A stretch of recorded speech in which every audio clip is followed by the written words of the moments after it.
எபிரேயர் நிருபம் 4ஆம் அதிகாரம் 15வது வசனத்தை வாசிக்கின்றோம். நம்முடைய பலவீனங்களை குறித்து பரிதவிக்க கூடாத பிரதான ஆசாரியர் நமக்கு இராமல் எல்லா விதத்திலும்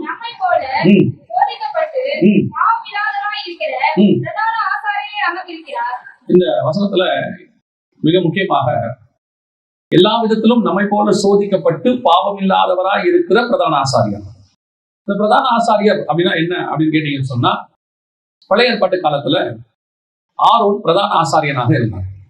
அவன் ஜனங்களுடைய பாவங்களை சுமக்கிறவனாக இருந்தான் என்று வேதம் சொல்லுகிறது. ஆரோனும் அவன் சந்ததியாரும் ஜனங்களின் பாவங்களை சுமக்க வேண்டும் என்று கர்த்தர் சொல்லுகிறது. அப்ப இவங்க என்ன பண்ணுவாங்க? இந்த ஆசாரியர், குறிப்பாக பிரதான ஆசாரியர் என்ன பண்ணுவார் அப்படின்னா, ஜனங்களுடைய பாவத்துக்காக தேவன் கிட்ட போய் மன்றாடுவார். மன்றாடி ஜனங்களுக்கு பாவ மன்னிப்பை வாங்கி கொடுக்கறதுக்காக போவார். ஒரு ஆட்டுக்குட்டியின் ரத்தத்தை எடுத்துக்கிட்டு போய் அங்க நிற்பார்.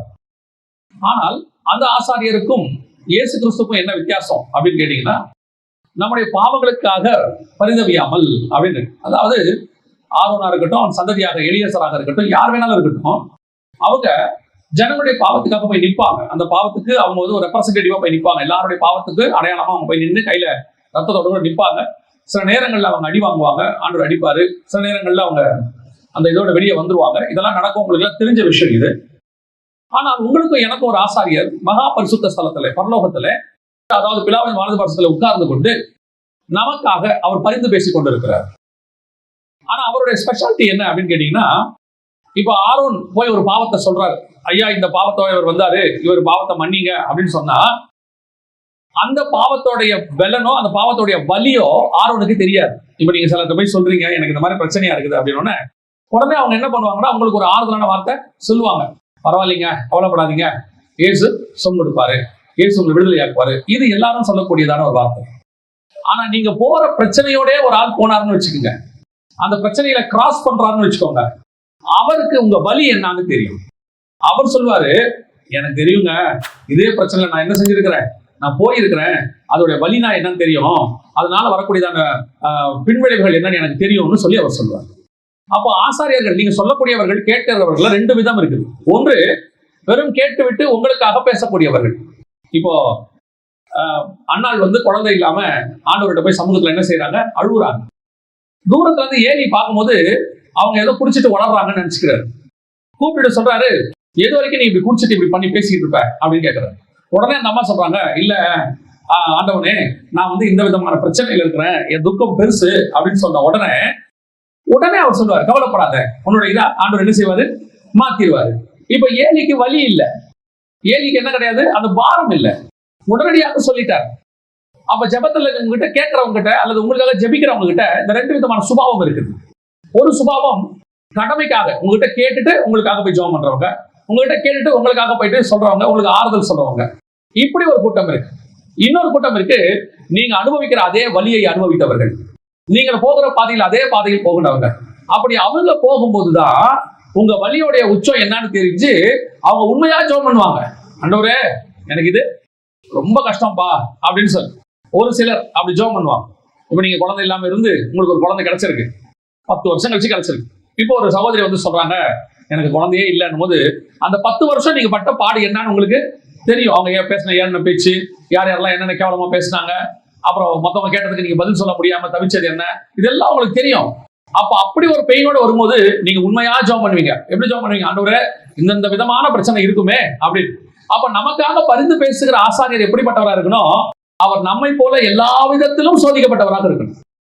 இப்ப எல்லா விதத்திலும் ஒரு மனுஷன் சோதிக்கப்பட முடியுமா? இப்ப எனக்கு ஒரு எக்ஸ்பீரியன்ஸ் இருக்கும், நான் ஒரு வாதையை கடந்து வந்திருக்கிறேன், அந்த விதத்துல என்கிட்ட வந்தீங்கன்னா நான் உங்களுக்காக ஜெபம் பண்ணும் போது கொஞ்சம் பாரத்தோட ஜெபம் பண்ண முடியும். ஆனா இங்க உட்கார்ந்து இருக்கிற எல்லாருடைய எக்ஸ்பீரியன்ஸும் எனக்கு வராது, எல்லாரோடய எனக்கு வராது. ஏதோ 1-2 பேர் அந்த எக்ஸ்பீரியன்ஸ் வரலாம், ஆனா உங்க எல்லாருடைய எக்ஸ்பீரியன்ஸும் வரணும். அப்படின்னா நம்ம போல எல்லா விதத்திலும் சோதிக்கப்பட்டிருக்கணும். அவர் நமக்கு இந்த உலகத்துல யார் யாருக்கு என்னென்ன பிரச்சனைகள் வருதோ அத்தனை பிரச்சனைகளையும் இயேசு என்ன செஞ்சிருக்கிறார், சோதிக்கப்பட்டிருக்கிறார். இந்த உலகத்துல வரக்கூடிய எல்லா விதமான பிரச்சனையும் அப்படி சோதிக்கப்பட்டிருக்க முடியுமானா சோதிக்கப்பட்டிருக்கிறார். அதனாலதான் வசனம் என்ன சொல்லுது, 4:15, எல்லா விதத்திலும் நம்மை போல சோதிக்கப்பட்டு. இயேசு கிறிஸ்து நம்மை போல எல்லா விதத்திலும் சோதிக்கப்பட்டு. இப்ப இயேசுடைய ஆரம்ப காலத்தை பாத்தீங்கன்னா, உங்களுக்கு நம்மள ஒரு சிலர் சொல்லுவோம், ஒரு சாட்சி சொல்லுவோம், ஆரம்பத்துல ரொம்ப கஷ்டங்க, சாப்பாட்டுக்கே எங்களுக்கு கொஞ்சம் கஷ்டமா தான் இருந்துச்சு, என்ன பண்றதுன்னு தெரியல அப்படின்னு. இயேசு இப்படி சோதிக்கப்பட்டிருப்பாரா அப்படின்னு கேட்டான். வசனம் சொல்லுது, அவர் ஏழ்மையின் கோலம் எடுத்தார்னு இருக்கு. அவர் தாமே நம்மை போல எல்லா விதத்திலும் சோதிக்கப்பட்டு. இயேசுக்கு பசினா என்னன்னு நல்லா தெரியும், கஷ்டம்னா என்னன்னு தெரியும், உபத்திரவம்னா என்னன்னு தெரியும். இயேசு கிறிஸ்துவ பாருங்க, திடீர்னு தேவதூதன் வந்து சொல்றான், நைட்டோட நைட்டா பிள்ளையை தூக்கிட்டு உடனே எங்க போயிரு, எகிப்துக்கு போயிரு அப்படின்னு. எப்படி போக முடியும்? தாயும் தகப்பனும் பிள்ளையை தூக்கிட்டு நைட்டோட நைட்டா ஓடுறாங்க, உயிருக்கு பயந்து ஓடுறாங்க. அப்ப யோசித்து பாருங்க, அன்னைக்கு நைட்டு கொலை பண்ண போறாங்க, அன்னைக்கு நைட்டு புறப்பட்டு போக சொல்றாங்க. இயேசு தாமே நம்மை போல எல்லா விதத்திலும் சோதிக்கப்பட்டு. அதுக்கு அடுத்து இயேசு கிறிஸ்துவர் வந்துட்டார். வந்த பிறகு பாத்தீங்கன்னு சொன்னா, அவங்க அப்பா இறந்து போயிட்டாரு, யோசேப்பு இறந்து போயிட்டாரு, தச்சனின் மகனா இருக்கிறார். இப்ப இயேசுவே தச்சு வேலை பாக்குறாரு. இயேசு தச்சு வேலை பாக்குறாருங்கிறது பெரிய விஷயமா கேக்குறீங்களா? நாம பாக்குற வேலையில இருந்து ஒரு ஸ்டெப்பு கீழே இறங்க ஒத்துக்க மாட்டோம் இல்லையா? நம்ம பாக்குற வேலையில இருந்து ஒரு ஸ்டெப்பு கீழே இறங்க ஒத்துக்க மாட்டோம். ஏன் நான் பார்க்கணும்? நான் யார் தெரியுமில்ல? யோசிச்சு பாருங்க, சர்வ வல்லமை உள்ள தேவன், சர்வ வல்லமை உள்ள தேவன், வானத்தையும் பூமியும் உண்டாக்கின தேவன் உட்காந்து தச்சு வேலை பார்த்துட்டு இருக்கிறார். இது முடியுமா? ஒரு ராஜா வந்து அந்த வேலையை செய்வாரா? யோசிச்சு பாருங்க.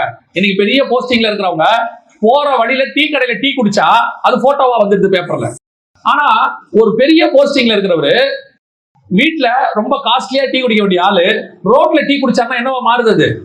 ஒரு செய்தியா மாறுது. இப்ப யோசித்து பாருங்க, சர்வ வல்லமை உள்ள தேவன், வானத்தையும் பூமியும் உண்டாக்கின ஆண்டவர், அவர் செல்ல பிள்ளைக அப்படிதான் வச்சிருந்தாராமா.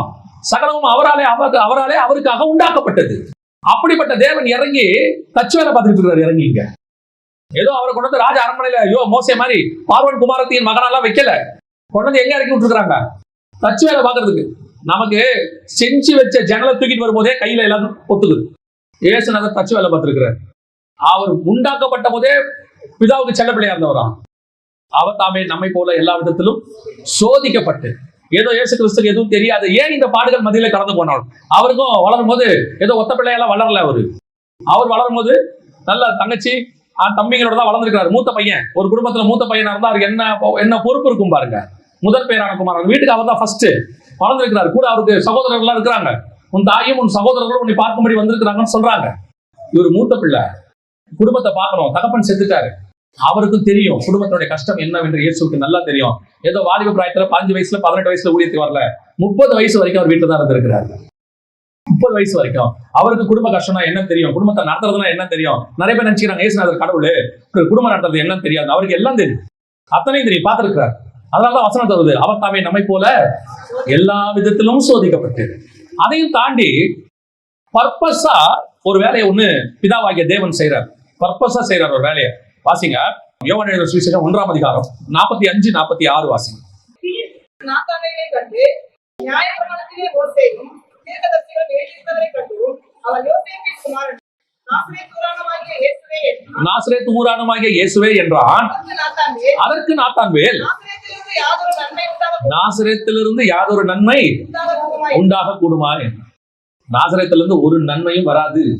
ஏன்னா அவ்வளவு மோசமான ஊர் நாசரேத்து, அவ்வளவு மோசமான ஊர். இயேசு இருந்த ஊர் என்ன ஊர் கிடையாது, நல்ல ஊர் கிடையாது. அவர் தாமே நம்மை போல எல்லா விதத்திலும் சோதிக்கப்பட்டு. வாலிப பிராயத்துல என்னென்ன விதமான சோதனைகள் நமக்கு வருமோ எல்லா சோதனைகள் இயேசுக்கும் வந்திருக்கு. ஏதோ உங்களுக்கு தான் அது புதுசா வருதுன்னு நினைச்சுக்காதீங்க. ஏதோ உங்களுக்கு வர சோதனை, சிலர்லாம் சொல்லுவாங்க என்னை மாதிரி சோதனை யாருக்குமே வராதுங்க. அவங்க சொல்லும் போது எப்படி சொல்லுவாங்க, என்ன மாதிரி பிரச்சனை யாருக்குமே இல்லைங்க. யார் சொன்னா? உங்களை விட மோசமான பிரச்சனையோட எல்லாம் இருக்கிறாங்க. எல்லாரை விட மோசமான பிரச்சனையில இயேசுநாதர் இருந்தார். நாசரேத்துல இருக்கிற நல்லா தெரிஞ்சுக்கொள்ளுங்க. நீங்கள் அனுபவிக்கிற சோதனை உண்மைதான், ஆனால் நீங்கள் திராணிக்கு மிஞ்சி சோதிக்கப்படுகிறது இல்லை. யாக்கோபு புத்தகம் தெளிவா சொல்லுது. யாக்கோபின் புத்தகத்துல வாசிக்கும் போது யாக்கோபு 1:13, சோதிக்கப்படுகிற எவனும்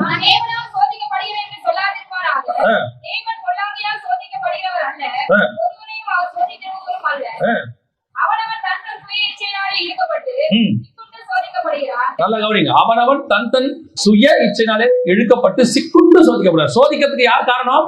கர்த்தர் கிடையாது. வசனம் தெளிவா சொல்லுது, சோதிக்கப்படுகிற எவனும் கர்த்தர் சோதிக்கிறான் என்று சொல்லாது இருப்பாங்க. கர்த்தர் சோதிக்க மாட்டாரு. அப்படின்னா என்னங்க அர்த்தம்? சோதிக்கப்படுறதுக்கு உங்ககிட்ட ஏதோ ஒரு வீக்னஸ் இருக்குது, உங்ககிட்ட ஏதோ ஒரு பலவீனம் இருக்குது, அதனாலதான் சோதனை வருது. அந்த சோதனையில மேற்கொள்வதற்கு தேவையான பலனை நம்முடைய பிரதான ஆசாரியர் கொடுக்கிறார்.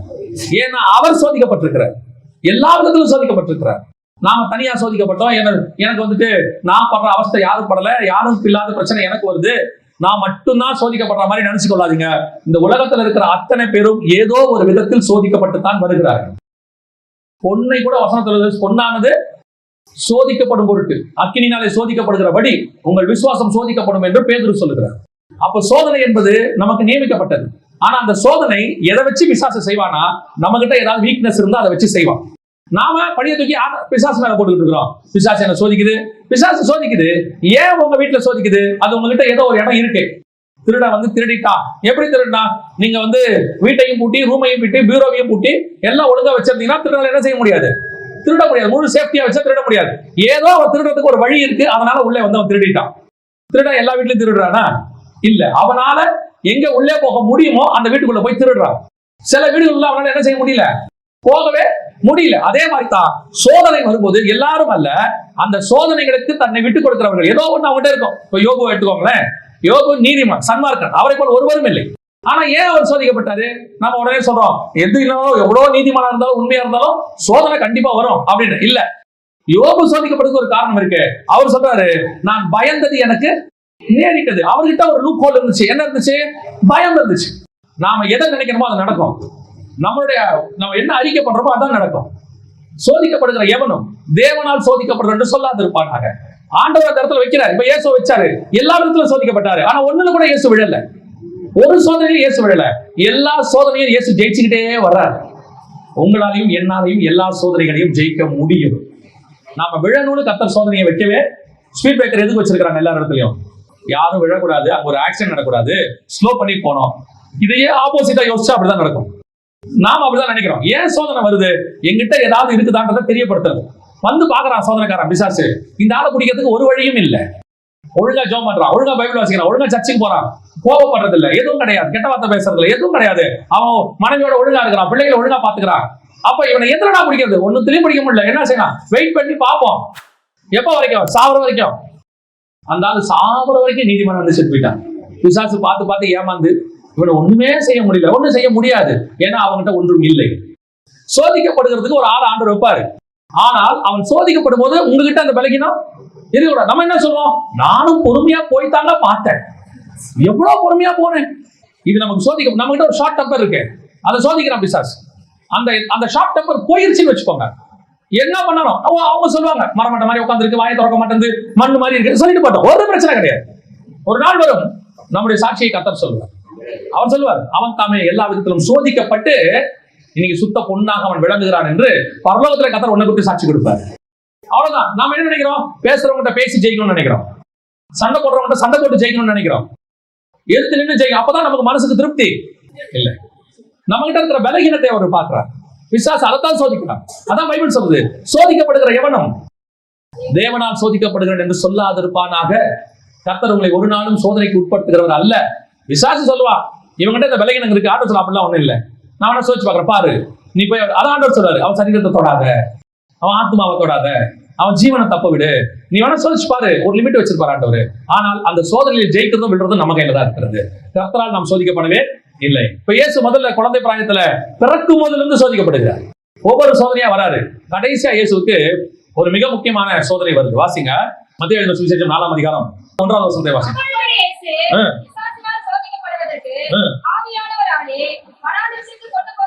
பிசாசினால் சோதிக்கப்படுவதற்கு ஆவியானவராலே வனாந்திரத்திற்கு.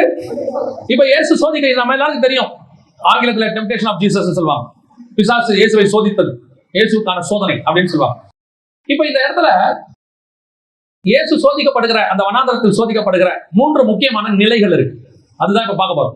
இப்ப நம்மை போல எல்லா விதத்திலும் அவர் சோதிக்கப்பட்டார். குழந்தை பிராயத்துல நைட்டோட நைட்டா வீட்டை விட்டு ஓடினது, அதுக்கப்புறம் வந்து கஷ்டத்தின் மத்தியில் இருந்தது, ஒரு குடும்பத்தை நடத்தினது, தகப்பன் இல்லாத குடும்பத்தை பாதுகாத்தது, எல்லாம் இயேசு செஞ்சார். எல்லாத்தையும் ஆண்டவர் பொறுப்பா இருந்து செஞ்சு 30 வருஷம் சோதிக்கப்பட்டார். அது வேற விதமான சோதனை. இப்ப அடுத்த சோதனை வருது. இது எப்படி அப்படின்னு கேட்டீங்கன்னா, ஆவியானவராலே பிசாசினால் சோதிக்கப்படுவதற்கு. ஆவியானவர் சோதிக்கல, அங்க வசனம் சொல்லுது, பிசாசினால் சோதிக்கப்படுவதற்கு ஆவியானவராலே வனாந்தரத்துக்கு கொண்டு போகப்பட்டார். இது நீங்க ஆவிக்குரிய வாழ்க்கையில வந்த பிறகு நடக்கிறது. ஆவியானவராலே ஆவிக்குரிய வாழ்க்கைக்கு வந்த பிறகு நடக்கும். முதல் சோதனை என்ன வரும் அப்படின்னு கேட்டீங்கன்னா, வனாந்தரத்தின் பாதையில ஒரு சோதனை கொண்டு வரும். இது வரைக்கும் குடும்ப வாழ்க்கையில பட்ட கஷ்டம், பிறந்ததுல இருந்து வந்த கஷ்டம், அதெல்லாம் வேற விதம். அதெல்லாம் உங்களுடைய வாழ்க்கைக்கு நீங்க வாழ்வதற்கே ஏற்பட்ட கஷ்டம். ஆனா இது அதல்ல, ஸ்பிரிச்சுவல், ஆவிக்குரிய சோதனை. இப்ப எங்க கூட்டு போவோம் தெரியுமா? வனாந்தரத்துக்கு கூட்டிட்டு போவோம். வனாந்தரத்துக்கு கூட்டிட்டு போய் அங்க என்ன பண்ண போறான் அப்படின்னு கேட்டா, உங்ககிட்ட ஒரு பிரச்சனை இருக்குது, என்ன? பசி இருக்குது. வசனம் சொல்லுது 40 நாள் அவர் இரவும் பகலும், லூக்கால சொல்லும் போது புசியாகணும்னு இருக்கும், உபவாசம் இருந்தார்.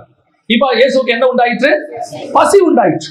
இந்த பசி உண்டான உடனே அவன் எது வழியா உள்ள நுழையிறான் பாருங்க, இந்த கல்லுகளை அப்பமாக்கி புசியும். இதுதான் உங்களுடைய ஃபர்ஸ்ட் சோதனை, பேசிக் சோதனை.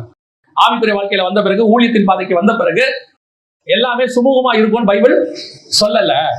நீங்கள் சோதிக்கப்படுவீர்கள் சொல்லுது. இந்த கடைசி காலத்துல ஒரு கூட்டம், உனக்கு சோதனையே கிடையாது, நீ அப்படி இருப்ப இப்படி இருப்ப, உங்களுக்கு ஆசீர்வாதம் உண்டு, ஆனால் அதற்குரிய சோதனையும் உண்டு. அதை நம்ம ஒவ்வொன்றா எக்ஸாம் ஜெயிச்சு வர வர வர வர ஒவ்வொரு விதமான ஆசீர்வாதம் உங்களுக்கு என்ன செய்யும்? வந்துட்டே இருக்கும். படிப்படியாக கர்த்தர் ஆசீர்வதிச்சுட்டே வருவார். அந்த ஒவ்வொரு படிக்கும் ஒரு எக்ஸாம் இருக்கும். இப்போ உங்க பையன் இருக்கிறாரு, அல்ல உங்க பொண்ணு இருக்கிறாங்க, அடுத்தடுத்த கிளாஸுக்கு போறதுக்கு முன்னாடி என்ன வரும்? ஒரு சோதனை, எக்ஸாம் வரும். பரலோகத்துக்கு உங்களை அடுத்தது கொண்டு போகிறாரு. அப்ப இங்கே உங்களை சோதிச்சு சுத்த பொண்ணாய் விளங்கின பின்புதான் கர்த்தர் உங்களை என்ன கொண்டு போக போறாரு. அப்போ ஒவ்வொரு கட்டத்திலும் நமக்கு என்ன இருக்கிறது? ஒரு சோதனை இருக்கு. சோதிக்கப்பட்டு நாம் வருகிறோம். அப்போ இந்த முதலாவது சோதனை எதுன்னு கேட்டீங்கன்னா, அடிப்படை சோதனை, பேசிக். வனாந்திரம், அவர் இருக்கிற இடம் அதான் ரொம்ப முக்கியம். வனாந்திரம், வனாந்திரத்துல ஒண்ணுமே இருக்காது, கடை இருக்காது, அவசரத்துக்கு எதுவும் இருக்காது. நீங்க வனாந்திரத்தை பார்த்திருப்பீங்களான்னு தெரியாது. வனாந்திரம்னா பாலைவனம் மாதிரி ஒரு இடம். சுத்து வட்டாரத்துல யாருமே இருக்க மாட்டாங்க, அர்ஜென்ட் கூப்பிட்டா கூட வரமாட்டாங்க. வனாந்திரத்துல வெறும் மிருகங்கள் தான் இருக்கும். மார்க் எழுதின சுவிசேஷம் 1:13 அவர் வனாந்திரத்துல இரவும் பகலும் 40 நாள் காட்டு மிருகங்களோடு கூட சஞ்சரித்துக் கொண்டிருந்தார் இருக்கு. காட்டு மிருகத்தோட எவ்வளவு மிருகமா இருக்கும், அப்படியே கொண்டு போய் விட்டுருவாரு. இதான் முதல் பாதை. ஒண்ணு, ஒரு பக்கம் பசி, அடிப்படைக்கே ப்ராப்ளமா இருக்கும். போதுமான அளவுக்கு வருமானம் இருக்காது. இன்னும் சொல்ல போனா போதுமான அளவுக்கு ஆதாரம் கூட இல்லாத காலத்துல எத்தனையோ பேர் இருந்திருக்கிறாங்க. உபத்திரவத்தின் பாதையில கடந்து வந்திருக்கிறாங்க. இது பத்தாவதுக்கு கூட என்ன இருக்கும்? காட்டு மிருகம் வேற இருக்கும். நிறைய காட்டு மிருகம் வரும், கத்தும், உருமம். உங்க ஆவிக்குரிய வாழ்க்கையில நீங்க வரும்போது ஆரம்பிக்கும் போது உங்க வீட்டுல இருக்கிற அப்பாவோ அம்மாவோ ரட்சிக்கப்படாம இருந்தாங்கன்னா அவங்களும் அந்த மாதிரி தான் உருமுவாங்க. தானியல தூக்கி சிங்க கபில போட்டாங்களா இல்லையா? அந்த சிங்கம் நல்ல சிங்கமா கெட்ட சிங்கமா? கெட்ட சிங்கம். அப்ப நல்ல சிங்கம் இருக்குதா? இருக்குது. எங்க இருக்கு தெரியுமா? இஸ்ரவேல்ல ஒரு தீர்க்கதரிசியை அடிச்சிருவோம். ஒரு சிங்கம் போய் பக்கத்துல கழுதையும் நிற்கும், தீர்க்கதரிசியோட டெட் பாடி இருக்கும். ரெண்டுத்தையும் சாப்பிடாம ஒரு சிங்கம் சும்மாவே நிற்கும், அப்படி பார்த்துட்டே நிற்கும். இன்னொரு தீர்க்கதரிசி வருவார், வந்து இந்த தீர்க்கதரிசி பாடியை கழுத்து மேல வச்சு எடுத்துன்னு போவார். அது வரைக்கும் அந்த சிங்கம் என்ன செய்யாது? கடிக்காது, சாப்பிடாது, ஒண்ணும் பண்ணாது, அப்படி பார்த்துட்டே நிற்கும். இது நல்ல சிங்கம். ஆனா பாபிலோன்ல இருந்துச்சு அது மோசமான சிங்கம். அதனாலதான் இறங்கி தூதன் என்ன பண்ணான்னா வாயை கட்டிட்டான். அது நல்ல சிங்கம் வந்தா வாய் கட்ட வேண்டிய அவசியம் இல்லை. ஆனா ஆண்டவர் நிச்சயம் ஒரு நாள் உன்னை அதுல இருந்து வெளியே கொண்டு வருவார். நீ கொஞ்ச நாள் சோதிக்கப்படும் பொருட்டு அங்கே உட்கார்ந்து இருக்கிறாய். வனாந்தரத்தின் பாதையில நீ காட்டு மிருகத்தோடு சஞ்சரித்துக் கொண்டிருக்கிறாய். ஆண்டவர் சொல்றாரு, சீக்கிரத்துல உனக்கு தடையாக இருக்கிற கற்கள் அகற்றப்படும், உன்னை வெளியே தேவன் கொண்டு வந்து விடுவார். நீங்க ரொம்ப நாள் ஜெபம் பண்ணிட்டு இருப்பாங்க நிறைய சகோதரிகள், ஆண்டவரே கணவன் ரட்சிக்கப்படணும், ரட்சிக்கப்படாத. ஏன்னா எதுக்கு நான் சொன்னா, ரட்சிக்கப்படாத மனைவி இருந்து கணவன் ரட்சிக்கப்பட்டா அவருக்கு பிரச்சனை பாதி தான். சகோதரிகளுக்கு அப்படி இல்லை. கணவன் ரட்சிக்கப்படாட்டி அவன் மிருகம் மாதிரி அடிப்பான், உதப்பான், எல்லாம் செய்வான். அவைகளுக்கு நடுவுல அதை பொறுத்து கொண்ட சகோதரிகள் இருக்கு. அவங்க விசுவாசம் என்ன தெரியுமா? ஒரு நாள் என்னை ஆண்டவர் இந்த சிங்கக்கபிலிருந்து வெளியே கொண்டு வந்து விடுவார். நான் சஞ்சரிக்கிற என்னுடைய வாழ்க்கையின் பாதை மாறும். அது வந்து ஆவிக்குரிய வாழ்க்கையுடைய ஆரம்ப ஸ்டேஜ். இயேசு கிறிஸ்துவானவரும் அப்படித்தான். யோசிச்சு பாருங்க, இயேசு காலையில இருந்து ஃபாஸ்டிங், சாப்பிடாம இருப்பாரு. நைட்ல தான் ரெஸ்ட் எடுக்கலாம்னு நினைப்பாரு. அந்த நேரத்துல என்ன வந்துடும் தெரியுமா? காட்டு மிருகம் வந்துடும். ஏன்னா பைபிள் சொல்லுது காட்டு மிருகம் நைட்ல தான் வருமா. பகலிலே மனுஷன் பண்ணை வீட்டுக்கு போவான், சாயங்காலத்துல திரும்புவான். காட்டு மிருகங்கள் இரவிலே இறை தேடும்னு வசனம் சொல்லுது. நைட்ல தான் மிருகம் என்ன செய்யும்? இறை தேடும். இவர் நைட்ல தான் தூங்கலான்னு போவாரு. சில நேரங்களில் காட்டு மிருகங்கள் ராத்திரியில என்ன செய்யும்? இறை தேட புறப்படும், சஞ்சரிக்க வேண்டி வரும். ஆனால் ஆண்டவர் சொன்னாரு, ஒரு நாள் இந்த வனாந்திரம் உனக்கு மாறும். ஒரு நாள் ஆண்டவர் காட்டு மிருகங்கள் நடுவில் இருந்து உன்னை எடுப்பார், உனக்கு ஒரு ஆசீர்வாதத்தை கொடுப்பார். இயேசுவின் சோதனை முதலாவது வனாந்திரத்துல காட்டு மிருகங்கள் நடுவே இருந்துச்சு. அடுத்து இப்போ என்ன பண்ணிட்டான்? இயேசுவ இன்னும் கொஞ்சம் மேல கொண்டு போயிட்டான். வாசிங்க மத்திய சுவிசேஷம். பரிசுத்த நகரத்திற்கு கொண்டு போய் தேவாலயத்தின் உப்பரிக்கையின் மேல் அவரை நிறுத்தி, இப்ப எங்க கொண்டு போயிட்டாங்க? உப்பரிக்கைக்கு கொண்டு போயிட்டான். இப்ப ரெண்டாவது ஸ்டேஜ். முந்தி ஒரு காலத்துல வனாந்திரம், கஷ்டம், உபத்திரவம். இப்ப அப்படி இல்ல. உப்பரிக்கைன்றது என்ன தெரியுமா? ராஜாக்கள் உலாவுகிற இடம். தாவீது ராஜா எங்க உலாவிட்டு இருந்தாரு? உப்பரிக்கையின் மேல் உலாவிக் கொண்டிருந்தார். நேபுகாத்நேச்சர் எங்க உலாவிட்டு இருந்தாரு? உப்பரிக்கையின் மேல் உலாவிக் கொண்டிருந்தார். அப்சலோம் பாவம் எங்க செஞ்சான்? உப்பரிக்கையின் மேல் பாவம் செய்தான். உப்பரிக்கை என்பது ராஜாக்கள் உலாவுகிற இடம். இப்போ ஆண்டவர் கொஞ்சம் உங்க வாழ்க்கையில, ஆவிக்குரிய வாழ்க்கையில கொஞ்சம் உயர்த்தி ஆசீர்வதிச்சு கொஞ்சம் பினான்ஸ் எல்லாம் கொடுத்த பிறகு இப்ப அடுத்த விதமான சோதனை வரும். இது என்ன விதமான சோதனை தெரியுமா? உங்களை கீழே தள்ளுற சோதனை. தாவீது உப்பரிக்கையின் மேல் உலாவிக் கொண்டிருந்தார். அவர் அங்கிருந்து எங்க பார்த்தாரு? கீழே பார்த்தாரு. கீழே இருக்கிற பட்சபால பார்த்தாரு. எப்பவுமே மேல இருக்கும்போது பிசாசு உங்களை எங்க பார்க்க சொல்லுவான் தெரியுமா? கீழே பார்க்க சொல்லுவான். தாழ குதியும். நீங்க விட்டு விட்டு அந்த பாவத்தை திருப்பி செய்ய சொல்லுவான். முந்தி எந்தெந்த பாவம் எல்லாம் உங்களால செய்ய முடியாம இருந்துச்சோ இப்ப அந்த பாவம் எல்லாம் செய்யறதுக்கு வாய்ப்பு கிடைக்கும். ஒரு காலகட்டத்துல நீங்க பாவத்தை விட்டு வந்துருவீங்க. இப்போ அந்த பாவத்தை செய்யறதுக்கு வாய்ப்பு கிடைக்கும். பிசாசு சொல்லுவான், இப்ப தாழ குதி, கீழே பாரு. இல்ல கீழே பாவம், கீழே குதிச்சா செத்துருவேன். அப்ப அவன் சொல்லுவான், ஒண்ணும் பயப்படாத, உனக்கு காப்பாத்துறதுக்கு யார் இருக்கிறா? தேவதூதர்கள் இருக்கிறாங்க. இப்போ உங்க வாழ்க்கையில வளரும் போது, ஆசீர்வாதம் வரும்போது ரெண்டாவது ஒரு பிரச்சனை இருக்கு. இதுதான் வீழ்ச்சி, பின்மாற்றம். ரொம்ப கேர்ஃபுல்லா இருக்கணும். வனாந்தரத்துல சோதிக்கப்படும் போது ஏதோ கஷ்டம், சாப்பாட்டுக்கு இல்லாம இருந்தோம், காசு இல்லாம இருந்தோம், கொஞ்சம் கஷ்டப்பட்டோம். ஆனா அப்பெல்லாம் உண்மையா இருந்தோம். நிறைய பேர் தெரியுமா, எவ்வளவு கஷ்டம், குடிசை வீட்டுல இருப்பாங்க, ஆனா பைபிளை தூக்கிட்டு கரெக்டான நேரத்துக்கு சர்ச்சை கூடி வந்துருவாங்க. நடந்துதான் வருவாங்க, ஆனா கரெக்ட் டயத்துக்கு வந்துருவாங்க. ஆண்டவர் மேல அவ்வளவு அன்பு. காலையில எழுந்திருச்சு சமைச்சு வச்சுட்டு மத்தியானத்துக்கும் சமைச்சிட்டு சர்ச்சைக்கு வந்துருவாங்க. வந்து இங்கேயும் ஊழியம் பார்ப்பாங்க. காரணம் என்ன? அந்த வராந்தரத்தின் பாதையில தேவன் மேல உள்ள அன்பு. ஆனா இப்போ ஆண்டவர் பார்த்தாரு, ரொம்ப கஷ்டப்படுறாங்க, ஒரு பைக் ஒண்ணு கொடுத்தாரு. பைக் வந்த பிறகு லேட்டு தான் சர்ச்சைக்கு. பல நேரங்கள்ல ஆசீர்வாதம் சோதனையை மாறுது. கொஞ்சம் மேல உயர்த்தும் போது, வனாந்தரத்துல இருக்கும்போது நல்லா இருக்குது, உபத்திரவத்துல உண்மையா இருக்கிறாங்க, கஷ்டத்துல நல்லா இருக்கிறாங்க. அதான் நான் சொல்லுவேன், ஆரம்ப காலகட்டத்தில் கஷ்டப்படும் போது அவர்களுக்கும் தாழ்மை இருக்கிறது, பொறுமையா இருக்கிறாங்க. ஆனா கொஞ்சம் வளர வளர வளர கூட பெருமையும் வருது. நான் யார் தெரியல, நான் ராஜா. ஆனா அந்த ஒரு விஷயத்துலதான் தாவீதை நம்ம பயங்கரமா பாராட்டணும். அவன் எப்ப ஆடு மேய்க்கிறவனா இருந்தாலும் கடைசி வரைக்கும் சொல்லுவான் ஆண்டவரை பார்த்து, ஆண்டவரே நான் தான் பாவம் செய்தேன், இந்த ஆடுகள் என்ன செய்தது? அவன் ஜனங்களை தான் மெய்ப்பனுங்கிறத என்ன செய்யவே இல்லை, அவன் மறக்கவே இல்லை. மறக்க கூடாது. ஆசீர்வாதம் எவ்வளவு வேணா வரட்டும். நான் உங்களுக்கு சொல்றேன், ஆசீர்வாதம் வர வர வர நீங்கள் இன்னும் தாழ்மைக்குள்ள போயிட்டே இருக்கணும். உங்க பார்வையிலேயோ பேச்சிலேயோ என்ன வரக்கூடாது? பெருமை வரக்கூடாது. கொஞ்சம் பணம் வந்துட்டா என்ன வந்துடும் தெரியுமா? பெருமை. யார் மேலையும் ஏளனமா பெருமை வரவே கூடாது. கர்த்தர் நம்மை உயர்த்தி இருக்கிறார், அவ்வளவுதான். அவர் நினைச்சா கீழே தள்ளவும் முடியும். கிருபையா கர்த்தர் நம்மளை மேல வச்சிருக்கிறார். யாரை பார்க்கும் போதும் அவன் நம்மளை விட கீழே, அவன் நம்மளை விட மோசம், மனைவி வீடு நம்மளை விட மோசம், கணவன் வீடு நம்மளை விட மோசம் நினைக்க கூடாது. நான் ரொம்ப படிச்சிருக்கேன், அவங்க படிக்காதவங்க, நம்ம பணக்காரங்க, அவங்க பணம் இல்லாதவங்க, நம்ம அந்தஸ்துல இருக்கவங்க, அந்தஸ்து நல்லா கவனிச்சு கொள்ளுங்க. நம்மளை கர்த்தர் மேல கொண்டு உட்கார வச்சதுனால நம்ம அந்த இடத்துல இருக்கிறோம். சில வருஷங்களுக்கு முன்பாக நாமும் அங்கேதான் இருந்தோம், அந்த இடத்துல தான் இருந்தோம். உன்னையும் கர்த்தர் கிருபையா மேல உட்கார வச்சிருக்கிறாரு. தாழ குதிக்க கூடாது, பெருமை வரக்கூடாது. இந்த உப்பரிக்கையில நடக்கும்போது என்ன வரக்கூடாது? பெருமை வரக்கூடாது. எவ்வளவு மேல போனாலும் உங்களுக்கு தெரியணும், இது கர்த்தரை என்ன கொண்டு உட்கார வச்சிருக்கிற இடம். நான் இங்கே கர்த்தருடைய கிருபையினாலே நடந்து கொண்டு இருக்கிறேன், அவ்வளவுதான். யார் வந்தாலும் வீட்டுக்கு சரி, ஒருவேளை கஷ்டப்படுறவங்க வந்தா உங்களால உதவி செய்ய முடியல, நேரடியாக உதவி செய்ய முடியலன்னு சொல்லுங்க, உள்ளதை உள்ளதுன்னு சொல்லுங்க, தப்பு கிடையாது. அதனால அவரை கேவலப்படுத்தி அனுப்பாதீங்க. உங்கள்கிட்ட காசு கொடுத்தா நீ என்னப்பா திருப்பியா கொடுப்பேன், உங்ககிட்ட கொடுத்து நான் எங்க வாங்குறது, நீயே ஒரு பிச்சைக்கார பைய அப்படின்னு சொன்னீங்கன்னு வச்சுக்கோங்களேன், ஆண்டவர் பாப்பாரு, உங்க கண்ணுக்கு முன்னாடி அவனை உயர்த்து கொண்டு மேல உட்கார வைப்பாரு. தெரியாது, ஒரு நாள் நீ அவங்ககிட்ட போய் கேட்கிற நிலைமை வந்தாலும் யாரையும் ஏழனமா என்ன செய்யக்கூடாது, பேசக்கூடாது. ஒருவேளை உங்ககிட்ட இருக்காது, உண்மையிலேயே உங்களுக்கு சொல்றேன், நமக்கு உதவுகிற ஒருத்தர் இருக்கிறார். ஏற்ற நேரத்துல சரியாய் உதவுவார். உங்களுக்கு கொடுக்கும்படி ஆட்களை அவர் ஏவுவார், அவர்கள் வந்து தருவார்கள். போய் சில ஆட்களுக்கு இந்த கடன் வாங்குறதுங்கிறது ஒரு ஹாபி, எவனை பார்த்தாலும் கேட்பான். ஆண்டவர் நமக்கு ஆசீர்வாதமான வாழ்க்கை கொடுத்திருக்கிறார், அதை நீங்களே மண்ணை வாரி போட்டுக்காரு. ஒருத்தருக்கு உதவி செய்ய முடியும்னா உங்ககிட்ட இருந்தா செய்யுங்க, முடியலையா இல்லன்னு தைரியமா சொல்லுங்க. உப்பரிக்கை மேல் நடக்கும்போது பலவிதமான சோதனைகளை பிசாசு உங்களை கீழே தள்ள பார்ப்பான், கீழே குதிம்பா.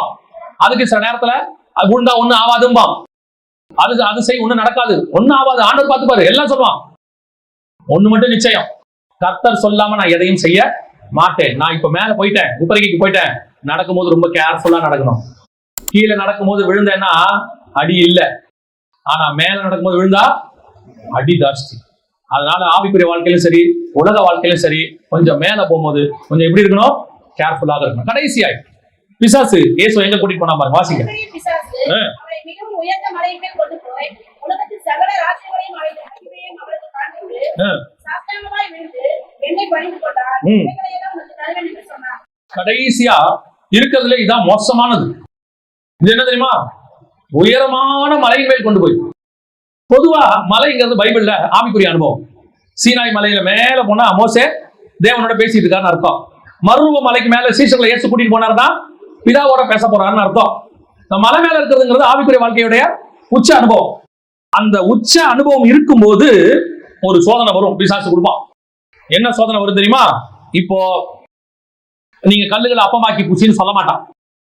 இப்போ உங்களுக்கு சாப்பாட்டு பிரச்சனை வராது, அடிப்படை பிரச்சனையே வராது, பண பிரச்சனை வராது, எல்லாம் உங்ககிட்ட இருக்கும். அடுத்து கீழே குதிங்கிற பிரச்சனை வராது. உங்களுக்கு அந்த மாதிரி பிரச்சனை எல்லாம் பிசாசு நீங்க தாண்டி ரொம்ப மேல போயிட்டீங்க. இப்ப என்ன பிரச்சனை தெரியுமா?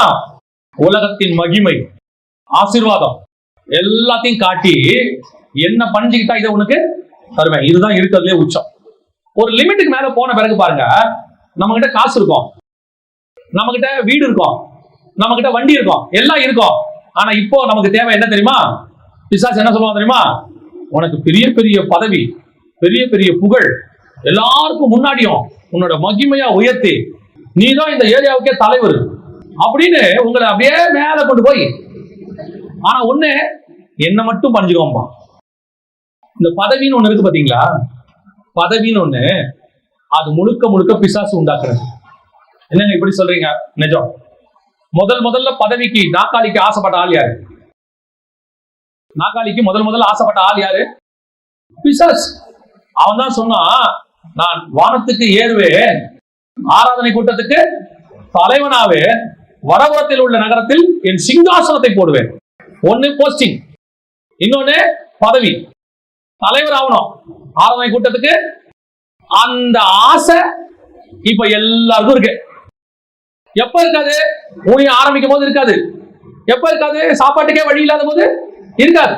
அவர் பாட்டு உழைப்பாரு, நல்லா கஷ்டப்படுவாரு, ஆண்டவர் ஆசீர்வதிப்பாரு, எல்லாருக்கும். அப்புறமா வந்து கூப்பிடுவாங்க, நல்லா நீங்க கடை கண்ணி வச்சு அந்த ஏரியாலே கொஞ்சம் பெரிய ஆள் உங்களை ஆண்டவர் ஆசீர்வதிச்சு கார் பேர் எல்லாம் கொடுத்து உங்களை நல்ல பெரிய ஆள் ஆக்கின பிறகு அந்த ஏரியால இருந்து வருவாங்க, ஐயா நம்ம ஏரியால இருக்கிற வியாபாரிகளுக்கு நீங்க தான் தலைவரா இருக்கணும். இதுதான் உங்களுக்கு வைக்கிற பிசாசு சோதனை, மகிமையை காட்டுறது. நல்லா தெரிஞ்சுக்கோங்க, இந்த உலகத்தில் ஏற்படுத்தப்பட்ட எந்த பதவியும் தேவனால் ஏற்படுத்தப்படவில்லை. தேவன் ஏற்படுத்தின பதவி ராஜா என்கிற பதவி. உங்களை என்னையும் அழைக்கும் போதே கர்த்தர் ராஜாக்களும் ஆசாரியருமாய் அழைச்சிருக்கிறாரு. துரைத்தனங்கள் இருக்கு, அதிகாரிகள் இருக்கிறாங்க, எல்லாத்துக்கும் கீழ்ப்படியணும். ஆனா இது எல்லாத்தை விட மேலானது, உங்களை என்னையும் கர்த்தர் ராஜாவா அழைச்சிருக்கிறார். தேவனோடு உட்காரும்படி நீங்க எதெல்லாம் வேணானீங்களோ எல்லாம் மேல வரும். மலைக்கு மேல இருக்கும்போது பிசாசு காட்டுவான் உலகத்தின் சகல மகிமை எல்லாத்தையும் காட்டி, நீங்க கஷ்டப்படும் போது எதெல்லாம் வேணான்பீங்க, நமக்கு இதெல்லாம் வேணாங்க, நம்ம ஆண்டவரோட இப்படி போயிட்டே இருப்போம் அப்படிம்பீங்கல்ல, அது எல்லாத்தையும் பின்னாடி கொடுப்பான். கொஞ்சம் டைம் விட்டு கொடுப்பான். 20 வருஷம் கழிச்சு உங்களுக்கும் எனக்கும் நல்ல போஸ்டிங் ஒண்ணு ஆண்டவர் வச்சிருக்கிறார். அந்த போஸ்டிங் தான் பரலோகத்துல அவரோடு கூட உட்கார்ற போஸ்டிங். ஜெயம் கொள்ளுகிறவன் எவனோ அவனை என்னோடு கூட சிங்காசனத்தில் உட்கார வச்சுக்கொண்டேன். இல்ல உடனே இல்லைங்க, எம்எல்ஏ எம்பி இருந்தா நம்மால் இருந்தா நல்லது தானே. எந்த ஆள் இருந்தாலும் அதை நம்மால மாத்துறதுக்கு கர்த்தர் வல்லமை உள்ளவராக இருக்கிறார். நீ தான் எம்எல்ஏ எம்பியா இருக்கணும்னு அவசியம் இல்ல. எம்எல்ஏ எம்பியை உனக்கேத்த மாதிரி மாத்துறதுக்கு அவர் வல்லமை உள்ளவர். போரேசை கொண்டு வந்து உனக்கேத்த மாதிரி மாத்திடுவாரு. நேச்சார உனக்கு முன்னாடி படிய வச்சிருவாரு. அகாஸ்வர ராஜாவை சிங்கக்கவி வாசலுக்கு கொண்டாந்துருவாரு. கர்த்தர் நினைச்சார்னா ராஜாவை கொண்டு உங்களோட நிக்க வச்சிருவாரு. ரொம்ப கேர்ஃபுல்லா இருந்து கொள்ளுங்க. மேல கூட்டிட்டு போய் ஆசை காட்டுவான் பிசாசு. ஆனா அந்த அடிக்கிற நேரத்துல உனக்கு துணையா நிக்கிற ஒரே ஒருத்தர் மேல இருக்கிறார். அவர் தான் ஆபத்து காலத்தில் என்னை நோக்கி கூப்பிடு, நான் உன்னை விடுவிப்பேன்னு சொன்னவர். நீ ஆபத்து காலத்துல தலைவரை கூப்பிட்டு இருக்கிற, ஆபத்து காலத்துல அந்த போஸ்டிங்ல உள்ளவரை கூப்பிடுற. எல்லாரும் ஏற்ற நேரத்தில் உனக்கு உதவி செய்ய முடியாது. ஏற்ற நேரத்தில் உதவி செய்கிற தேவன் ஒருவர் இருக்கிறார். அவர் தான் உனக்கு மிக தெளிவாக உதவி செய்கிறார். அல்லேலூயா. மலைக்கு மேல கூட்டிட்டு போய் பிசாசு என்ன செய்வான்? ஆசை காட்டுவான். அப்படி செய்ய, இப்படி செய்ய, இதெல்லாம் உனக்கு தரேன், கொஞ்சம் என்ன பணிஞ்சுக்கோ. ஆனா கர்த்தர் உங்களை என்னையும் அழைச்சது உலகத்தின் ராஜாவாக ஆகுவதற்கு அல்ல, அவரோடு கூட அவசாட்சி செய்வதற்கு. அல்லேலூயா. உங்களுக்கு இந்த மாதிரி சோதனைகள் கண்டிப்பாய் வரும். ஏன்னா இந்த சோதனைகளை யார் அனுபவிச்சிருக்கிறா? இயேசு அனுபவிச்சிருக்கிறார். அவர் சொன்னார் பாருங்க, எல்லாவற்றையும் நான் உனக்கு தரேன். இப்ப இயேசு எதுக்கு இந்த பூமிக்கு வந்தாரு? இழந்து போனதை ரட்சிக்கும்படிக்கு, ஆதாம் கிட்ட கொடுத்த பூமியை மீண்டும் வாங்கும்படிக்கு அவர் வந்தார். ஆனா இயேசு சொன்னாரு, இதெல்லாம் எனக்கு வேணாம், நான் தேவனாகிய கர்த்தர் ஒருத்தரையே நான் என்ன பண்ணுவேன்? வணங்கு வேண்டாரு. இப்ப இயேசுக்கு எதுவும் கிடைக்காம போயிடுச்சா? பிதா அவருக்கு எல்லாவற்றையும் ஒப்பு கொடுத்தாருன்னு இருக்குது. இப்போ பூமிக்கு அதிபதி ராஜா யாரு? இப்ப ராஜா யாரு? இயேசு. வெளிப்படுத்தின விசேஷம் 1ஆம் அதிகாரம் 5வது வசனம் சொல்லுது, உண்மை உள்ள சாட்சியும் மரித்தோர் இருந்த முதல் பிறந்தவரும் பூமியின் ராஜாக்களுக்கு அதிபதியும் ஆகிய இயேசு. பிசாசு கொடுக்கும்போது அவன் தான் ராஜா. இயேசு வேணான்ட்டாரு, ஆனா இப்ப இயேசுதான் ராஜா. நம்ம என்ன நினைப்போம்? பிசாசு கொடுக்கும்போது வாங்கிடலாம் நினைப்போம். ஆண்டவர் சொல்றாரு, நீ என்ன எனக்கு கொடுக்கறது? எனக்கு கொடுக்கிறவர் ஒருவர் இருக்கிறார், அவர் கொடுப்பாரு, அப்போ நான் ராஜாவாக மாட்டேன். அல்லேலூயா. தேவன் ஆசீர்வாதத்தை கண்டிப்பாய் கொடுப்பார். ஒரு நாள் கொடுக்க மாட்டேன்னு சொல்லல, அதுக்குரிய காலம் இருக்கிறது. அதை நீங்க கிராஸ் பண்ணி வரும்போது கர்த்தர் நம்மை ராஜாவாக மாற்றுவதற்கு வல்லமையுள்ளவராய் இருக்கிறார். அல்லேலூயா. நம்ம ஜெபம் பண்ண போகிறோம் தேவ சமூகத்துல. நன்றி ஆவியானவரே, கோடான கோடி ஸ்தோத்திரம், கோடான கோடி ஸ்தோத்திரம். துதிகள் மத்தியிலே வாசம் பண்ணுகிற எங்கள் தேவரீரே, நீ பரிசுத்த பரிசுத்த பரிசுத்த பரிசுத்த. நீர் தாமே எங்களை போல எல்லா விதத்திலும் நீர் எங்களுக்காக சோதிக்கப்பட்டீர் ஆண்டவரே. ஆண்டவரே, நீர் சோதிக்கப்படாத பிரதான ஆசாரியர் அல்ல, சோதிக்கப்பட்ட பிரதான ஆசாரியர். அதனால நீர் எங்களுக்காக விண்ணப்பங்களை ஏறெடுக்க வல்லமை உள்ளவராய் இருக்கிறீரப்பா. எங்களுக்காக விண்ணப்பங்களை ஏறெடுக்க வல்லமை உள்ளவராய் இருக்கு. எங்க பிரச்சனை என்னன்னு உங்களுக்கு தெரியும் ஆண்டவரே. எங்க சோதனை என்னன்னு உங்களுக்கு தெரியும். எங்க விலகினம் என்னன்னு உங்களுக்கு தெரியும். இந்த விலகினத்துல நாங்க விழும்போது நீர் அறிந்திருக்கிறீர். ஐயோ, இந்த விலகினத்துல அவனால் நிக்க முடியாது என்று நீர் அறிந்திருக்கிறீர். எங்களை பலப்படுத்த வல்லமையுள்ளவராக இருக்கிறீர். மீண்டும் எங்களை தூக்குவதற்கு வல்லமையுள்ளவராக இருக்கிறீர். ஒப்புக்கொள்வோமா தேவ சமூகத்துல ஆண்டவரை நோக்கி, உங்க பலகீனங்கள் எதுவாக இருந்தாலும், இந்த சோதனைகளை எதை கடந்து கொண்டிருந்தாலும் ஆண்டவர்கிட்ட சொல்ல, ஆண்டவரே, என்னை பலப்படுத்துகிற கிறிஸ்துவினாலே எல்லாவற்றையும் செய்ய எனக்கு பலன் உண்டு. நான் பலவீனம் உள்ளவன் ஆண்டவரே.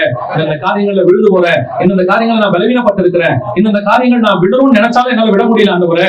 சில காரியங்களை நான் பாவம் செஞ்சுக்கிட்டே இருக்கிறேன்ப்பா, ஆனாலும் என்ன மீண்டும் மீண்டும் என்னை தூக்கி எடுக்க நீர் வல்லமை உள்ளவராக இருக்கிறீர். நான் செய்யாதபடிக்கு என்னை பலப்படுத்துகிறீர், என்னை வேலி அடைக்கிறீர், பாதுகாக்கிறீர். கர்த்தரின் பட்சத்தில் இருக்கிறீர். ஒப்புக்கொள்வோம் அதே சமூகத்துல. நீங்க என்னென்ன விலகினங்கள் இருந்தாலும் நீங்க ஆண்டவர்கிட்ட சொல்லுங்க. விடுதலையாக்குகிற தேவன் ஒருவர் உண்டு. மனுஷகுமாரன் விடுதலையாக்கினால் நீங்கள் மெய்யாகவே விடுதலை ஆவீர்கள். ஆண்டவரே, எங்களை விடுதலையாக்குங்கப்பா, எங்களை விடுதலையாக்குங்கப்பா. ஆண்டவரே, எங்கள் விலகினங்களிலிருந்து எங்களை விடுதலையாக்குங்க. உங்களுக்கு விரும்பினாத காரியங்கள் எங்களுக்குள்ள எதுவும் இராதபடி எல்லாம் வெளியே போகட்டும் ஆண்டவரே, எல்லாம் வெளியே போகட்டும். எங்கள் கர்த்தருக்கு என்று வைராக்கியம் உள்ள சாட்சியாக முடிவு பரியந்தம் நாங்கள் நிற்க கர்த்தர் எங்களுக்கு கிருபை தருவீராக. ஆண்டவரே, வனாந்தரத்தின் பாதையோ உப்பரிக்கையோ மலையின் மேலோ நான் எங்கே இருந்தாலும் ஆண்டவரே, என்னை விடாமல் நிற்கப்படுகிறவர் ஒருவர் இருக்கிறார். என்னை நிலைநிற்கப்படுகிறவர் ஒருவர் இருக்கிறார். மலையின் மேல் என் பாதங்கள் விழாதபடி எங்களை பாதுகாக்கிறவர் ஒருவர் இருக்கிறார். அவர் எங்களை விடாதபடி பாதுகாக்கிறவர். ஹல்லேலூயா. விடாதபடி பாதுகாக்கிறவர். நன்றி ஆவியானவரே, நன்றி ஆவியானவரே. எங்கள் சர்வ வல்லமை உள்ள தகப்பனே, அருமையான நாளுக்காக உமக்கு ஸ்தோத்திரம். இந்த முற்பகல் வேலைக்காக உமக்கு நன்றி. தேவ ஆவியானவர் இதுவரைக்கும் நடத்தி கொண்டு வந்த பாதைகளுக்காக ஸ்தோத்திரம். ஆண்டவரே, எங்க பிள்ளைகளும் நாங்களும் கடந்து போய் கொண்டிருக்கிற பாதைகளை நீர் அறிவீர் ஆண்டவரே. எங்களை நீர் விடுதலையாக்க போகிறீர், எங்களை விடுதலையாக்க போகிறீர். நாங்கள் ஆண்டவரே பரிசுத்தம் உள்ளவர்களாக, ஜெயம் பெற்றவர்களாக, ஒரே தேவனுடைய சாயலை உடையவர்களாக, ஆண்டவரே, எங்கள் பலவீனங்கள் எல்லாவற்றையும் உதறி தள்ளிவிட்டு ஓடுகிறவர்களாக நீர் மாற்றப் போகிற தெய்வத்தாவுக்கு ஸ்தோத்திரம். தேவ ஆவியானவர் பலப்படுத்துவீராக, பலப்படுத்துவீராக, பலப்படுத்துவீராக. சிந்தனைகளை பலப்படுத்துவீராக, சிந்தனைகளின் வீழ்ச்சி ஆண்டவரே, எங்களை அங்கிருந்து மீட்டெடுக்க போகிற தெய்வத்தாவுக்கு ஸ்தோத்திரம், ஸ்தோத்திரம், ஸ்தோத்திரம், ஸ்தோத்திரம் ஆவியானவரே. கிருபையுள்ள கர்த்தர் எங்களை தாழ்த்துகிறப்பா. எங்க வாலிப பிள்ளைகள், வாலிப பசங்க ஆண்டவரே, இந்த வாலிப பிராயத்துல உலகமோ உலகத்துக்கு உண்டானவைகளோ விழுந்து விடாதபடி கர்த்தர் வேலி எடுத்து பாதுகாத்துக் கொள்வீராக. பெற்றோருடைய கவலைகளை மாற்றி அமைங்கப்பா. ஐயோ, என் பிள்ளை வாழ்க்கை இப்படி இருக்குதே என்று ஜெபிக்கிற பெற்றோருடைய ஜெபத்திற்கு கர்த்தர் பதில் தர போற தயவுக்காக ஸ்தோத்திரம். மகிமை மூரத் எங்கள் திருச்சபை நீர் வரும்போது 100% ஆயத்தப்பட்ட திருச்சபையாய் மாறட்டும். இந்த சபையில ஒருத்தர் கூட பின்மாற்றம் அடையாதபடி கரத்தில் எங்களை தாழ்த்துகிறோம். எங்கள் ஆண்டவர் இயேசுவின் நாமத்தில் ஒப்பு கொடுத்து ஜெபிக்கிறோம். எங்கள் ஜீவனுள்ள நல்ல பிதாவே.